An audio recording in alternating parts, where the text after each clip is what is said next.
ఒకసారి కృష్ణదేవరాయల ఆస్థానానికి ఒక పండితుడు వచ్చి తన దగ్గర ఉన్న మేకను చూపిస్తూ ఒక వింత సవాల్ విసిరాడు.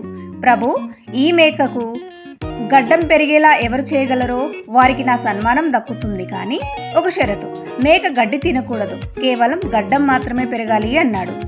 రాయలవారు ఆశ్చర్యపోయి తన ఆస్థానంలోని వికటకవి తెనాలి రామకృష్ణుని పిలిపించి ఈ బాధ్యత అప్పగించారు. రామకృష్ణుడు నవ్వుతూ మేకను తన ఇంటికి తీసుకువెళ్ళాడు. రామకృష్ణుడు మేకకు ప్రతిరోజు మంచి ఆహారం పెట్టేవాడు. కానీ అది గడ్డి తినడానికి నోరు తెరిచినప్పుడల్లా ఒక చిన్న కర్రతో దాని మూతి మీద మెల్లగా కొట్టేవాడు. అలా కొన్ని రోజులు గడిచేసరికి మేకకు ఒక విషయం అర్థమైంది. నోరు తెరిచి గడ్డి తింటే దెబ్బలు పడతాయి అని.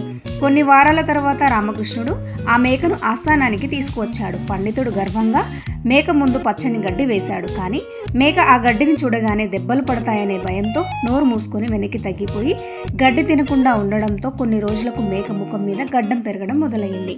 ఇది చూసిన పండితుడు ఆశ్చర్యపోయాడు. రామకృష్ణ, మేక గడ్డి తినకుండా ఏం చేశావయ్యా అని అడిగాడు.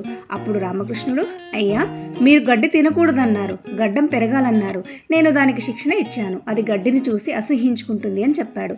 రామకృష్ణుడి తెలివితేటలకు మెచ్చిన రాయలవారు అతడిని ఘనంగా సన్మానించారు. పండితుడు తన ఓటమిని అంగీకరించి వెనుదిరిగాడు. నీతి ఏమిటంటే, ఎంతటి కష్టమైన సమస్యనైనా సరైన ఉపాయంతో పరిష్కరించవచ్చు.